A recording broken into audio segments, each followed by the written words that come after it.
Starzykowy szpas. Mieli mój starzyk kupny rod tańcowania i śpiewanie, telejno, co do każdej śpiewki poradzili swoje słóweczka poskładać tak, i że już zaś z tego jakiś ich szpas wylazował. Tak jakoś ich belutym smówili się dwie jego sąsiadki i napytali go we sobota na taką srogo tańcowaczko w Domu Kultury na Barbarze Wyzwoleniu. Jak tam było, to roztomajcie nie skorzy dali styknie co żykna i że nie jeden młodziok tela nie nawyrobił, naskokał, natańcował się ze wszystkimi dziochami, co ten nasz starzyk. A jeżeli poje się miał i za szkrawitel też nie wylewał, to ci ten bal nie skorzy wszystkie długo we Chorzowie wspominali. Tak koleś czwarty rano te dwie jego sąsiadki wzięli starzyka pod parza i ze biedą, ale zawdy jakoś ich tam przysmycili go do chałupy. Starzyk, jak to mieli bez wieku, napoczli zaś sztalować wszystkie zegary, naciągać gwichta, turnować te gryfne kuchówki i kiedy byli chnet fetik, zicnęli się na Zofię i napoczli śpiewać na cołki karpenter. Jej mi czego zabraknie, ino luftu nie światła, bo oddychać w tej budzie to jest sprawa niełatwa. Czy wylej za mgleniu, zasuszony jak kwiat, czystej nogłej duszności, z miejsca trefli mnie szlak. Teraz sąsiady we ta zimowo niedziela usłyszeli, jak pierwsze ludzie szli deptali do Barburki na mszo. Nie skorzy te dziołchy, ze którymi starzyk byli na biglu, narichtowali pełny garniec nudl zupy, poszli do niego, co by się kupny po tym romraju spamiętali. Z góry szli, kukówki kukali, a starzyk na Zofię jeszcze w ancugu gryfnie nynali.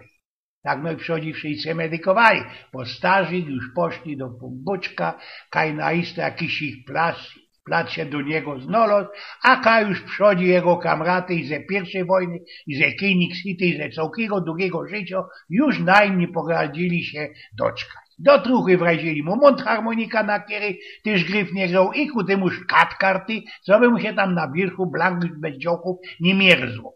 Zrobiło wum się, można markotno, pra? No ale tego by nasz starzy kupny nie trzymali, co by sam hajsik się po nim wciślimtał.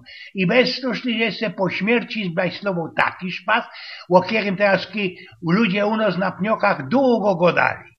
Kiedy że tego pogrzebu familio przykwanskała się nazo do starzykowego po mieszkaniu, we izbie było festelnie gorko, sąsiadki jak zawdy festelnie nahajcowali we kachloku, wszystkie siedli kole stoła, kaj któremu przynależało, na stole był szykowny dzwonek ze bon kafejem, szykowna halbecka, a po i dwie, błazista futer myjloki i dobre pierniki, znaczy to wszystko, co starzyk mieli radzi, jakby po obiarce jeszcze ze XVII wieku. Kto nie słepie gorzołki i łodni ucieko, ten nie godzin skosztować piernika słodkiego. No i napoczynały się wspominki o starzykowych bicach, szpasach, błoznach i oroz, ludzie, jak coś ich nie prasknie, jak nie drzystnie choby ze kanony, wszystkie się porwali, co by uciekać i my ze bracikiem kupli za vertiko kole kachloka. Tam zawdy stoli flaszki ze piwem, które starzyk ważyli, a które już było narychtowane na ostatki, na śledzia. I te piwo, z tego, co było tak festelnie nahajcowane we chałupie, wypraskło ci na całko izba, bo gerowało już na szluz tego faszynku, tego karnawalu.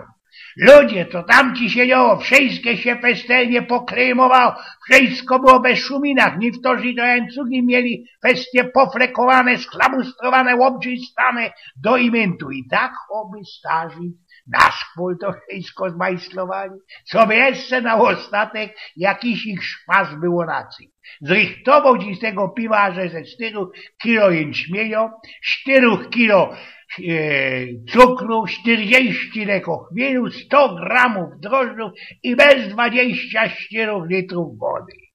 A kiedy się tak o tym naszym starzyku medikuje, to się go moga posztelować, moga się go wystaje, jak to łączy tej stypie na nos z wierchu gabcu i pewnikiem ze świętym Pietrem i grali się obynojęci i że jeszcze na fajran swojego szpasownego żywota zbajsnował szykowny widz dla całej familii.